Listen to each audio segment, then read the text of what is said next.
بسم اللہ الرحمن الرحیم۔ ذوالقرنین علیہ السلام کی مہم، طاقت، عدل اور ایمان کی لازوال داستان۔ صدیوں پہلے تاریخ کے ایک ایسے دور میں جب زمینی اور مختلف خطے اندھیروں میں ڈوبے ہوئے تھے، وہاں ایک عظیم بادشاہ حکومت کرتا تھا، ایک ایسا فرمان روا جس کے پاس نہ صرف طاقت اور سلطنت تھی بلکہ اللہ کی عطا کردہ حکمت، بصیرت اور انصاف بھی تھا۔ یہ تھے ذوالقرنین علیہ السلام، وہ شخصیت جن کا ذکر خود قرآن پاک نے سورہ الکہف میں بڑے اعزاز کے ساتھ کیا۔ ان کے نام ذوالقرنین کے کئی معنی بیان کیے جاتے ہیں۔ بعض کے نزدیک ان کے تاج کے دونوں پہلو تھے، کچھ کے مطابق وہ مشرق و مغرب دونوں تک پہنچے، اور کچھ کے مطابق ان کے دو زمانوں پر حکم چلتا تھا۔ مگر ایک حقیقت سب سے بڑھ کر نمایاں، وہ اللہ کے نیک، عادل اور انتہائی با اثر بندے تھے۔ پہلی مہم، مغرب کی سرحدوں تک سفر۔ ذوالقرنین علیہ السلام نے اپنی مہمات کا آغاز اس ارادے کے ساتھ کیا کہ دنیا کے ہر خطے تک انصاف پہنچائیں گے۔ ان کا پہلا سفر مغرب کی طرف تھا۔ وہ اپنے لشکر سوار فوج اور وسائل کے ساتھ مسلسل آگے بڑھتے گئے۔ عبادت الہی ان کا سرمایہ سفر تھا اور انصاف ان کی پہچان۔ قرآن بتاتا ہے کہ جب وہ مغرب کے آخری کنارے تک پہنچے تو ایسا معلوم ہوتا تھا جیسے سورج ایک تاریک اور گدلے پانی میں ڈوب رہا ہو۔ وہاں انہوں نے ایک قوم دیکھی جس میں نیک بھی تھے اور فاسق بھی۔ اللہ نے ان سے فرمایا، اے ذوالقرنین، تمہارے لیے اختیار ہے کہ چاہو تو سخت سزا دو اور چاہو تو نرمی سے پیش آؤ۔ ذوالقرنین علیہ السلام نے جواب دیا، جو ظلم کرے گا ہم اسے سزا دیں گے، پھر اسے اپنے رب کی طرف لوٹایا جائے گا اور وہاں اسے اور بھی سخت عذاب ملے گا، لیکن جو نیک عمل کرے گا اس کے لیے بہترین اجر ہے اور ہم بھی اس کے ساتھ نرمی کا معاملہ کریں گے۔ یہ وہ لمحہ تھا جس نے ثابت کیا کہ ذوالقرنین علیہ السلام صرف فاتح نہیں تھے، وہ اصلاح کرنے والے، عدل قائم کرنے والے اور قوم کو خیر خواہ تھے۔ دوسری مہم، مشرق کی بے سایہ قوم کا واقعہ۔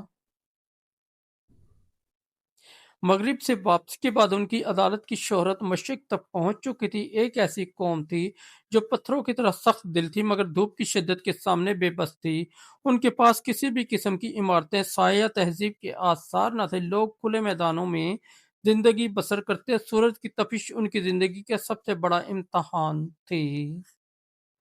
ذوالقرنین علیہ السلام ان تک پہنچے۔ انہوں نے دیکھا کہ یہ وہ لوگ ہیں جو فطرت کے رحم و کرم پر ہیں، نہ کوئی بادشاہ، نہ کوئی نظام، نہ کوئی قانون اور نہ رہنمائی۔ ذوالقرنین علیہ السلام نے ان میں عدل، اخلاق اور تعاون کی بنیاد رکھی، انہیں محفوظ رہنے کے طریقے بتائے، سایہ دینے والی دیوانے بنانے کا علم دیا اور سب سے بڑھ کر انہیں اللہ کی وحدانیت کا پیغام پہنچایا۔ کچھ نے بات مانی، کچھ نے انکار کیا، لیکن ذوالقرنین علیہ السلام نے اپنی روش نہیں بدلی۔ وہ جہاں بھی جاتے انسانیت ان کا مقصود ہوتی۔ تیسری اور سب سے عظیم مہم، یاجوج و ماجوج سے حفاظت۔ ان کی سب سے غیر معمولی مہم شمال کی سمت تھی، جہاں ایسی قومیں رہتی تھیں جو بہت کم سمجھ رکھتی تھیں اور یاجوج و ماجوج کے حملوں سے تھک چکی تھیں۔ یاجوج و ماجوج وحشی، خونخوار، تباہ کن اور بے قابو تھے۔ وہ فصلیں تباہ کرتے، گھروں کو لوٹتے اور پوری قوموں کو ہلا کر رکھ دیتے۔ جب ذوالقرنین علیہ السلام اس قوم تک پہنچے تو وہ کانپتی آواز میں بولے، اے ذوالقرنین، یاجوج و ماجوج ہمیں بہت اذیت دیتے ہیں، کیا آپ ہمارے لیے ایک مضبوط دیوار بنا دیں؟ ہم اس کام کے عوض آپ کو خراج دینے کو بھی تیار ہیں۔ ذوالقرنین علیہ السلام نے جواب دیا، جو طاقت اللہ نے مجھے دی ہے وہ تمہارے خراج سے بہتر ہے، لیکن تم میرے ساتھ محنت کرو، میں تمہارے لیے ایسی دیوار بناؤں گا کہ یاجوج و ماجوج اسے کبھی پار نہ کر سکیں گے۔ پھر وہ ساری قوم کے ساتھ مل کر ایک عظیم منصوبہ بنانا شروع کرتے۔ اونچے پہاڑوں کے درمیان ایک جگہ منتخب کی گئی، بڑے بڑے لوہے کے ٹکڑے لائے گئے اور انہیں دو پہاڑوں کے درمیان کھڑا کر کے آگ سے تپا کر سرخ کر دیا گیا۔ پھر پگھلا ہوا تانبا اس پر بہایا گیا۔ لوہا سخت اور اس پر چڑھا تانبا اسے مزید مضبوط کر گیا۔ یہ ایک ایسی دیوار تھی جس کا لرزہ یاجوج و ماجوج کی ریڑھ کی ہڈی میں دوڑ گیا۔ دیوار اتنی بلند اور مضبوط تھی کہ نہ وہ اسے چڑھ سکتے تھے اور نہ اس میں کوئی سوراخ کر سکتے تھے۔ قوم خوشی سے جھوم اٹھی، اس نے پہلی بار سکون کا سانس لیا۔ لوگوں نے کہا، اے ذوالقرنین، واقعی آپ نے ہمیں بچا لیا۔ ذوالقرنین نے جواب دیا، یہ میرے رب کی رحمت ہے، لیکن جب میرے رب کا وعدہ پورا ہوگا تو وہ اس دیوار کو گرا دے گا۔ یہ جملہ ان کی عاجزی، ایمان اور اللہ کی قدرت پر مکمل یقین کی علامت تھا۔ ذوالقرنین علیہ السلام کی قیادت کا راز۔ ذوالقرنین علیہ السلام کی شخصیت کی اصل عظمت ان چار خصوصیات میں ہے: طاقت کے ساتھ عدل، وہ جہاں جاتے سب سے پہلے انصاف قائم کرتے،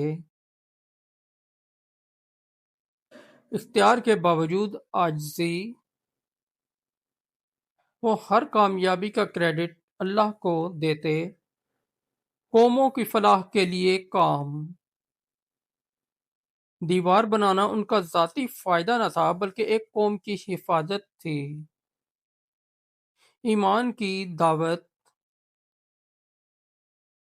وہ صرف دنیاوی ترقی نہیں دیتے تھے بلکہ اللہ کی یاد بھی دلاتے تھے۔ ذوالقرنین علیہ السلام امت کے لیے ایک سبق۔ ان کی کہانی ہمیں سکھاتی ہے، طاقت ہو تو ظلم نہیں کرنا چاہیے، حکومت ہو تو عدل سب سے بڑا فریضہ ہے، کامیابیاں اللہ کی مدد سے ملتی ہیں، قوموں کی خدمت حکمران کا اصل امتحان ہے۔ آج بھی اگر کوئی قوم امن، اتحاد اور ترقی چاہے تو اسے ذوالقرنین علیہ السلام کے اصولوں پر چلنا ہوگا۔ دوستو، اگر آپ کو ہماری سٹوری اچھی لگی تو ہمارے اس چینل کو سبسکرائب کر دیں، اس ویڈیو کو لائک اور دوستوں کے ساتھ شیئر کر دیں، اور ہمارا دوسرا چینل ہے جے وی انصاری، اس پر ضرور وزٹ کریں، اس پر آپ کو بہت اچھی اسلامی سٹوریاں ملیں گی۔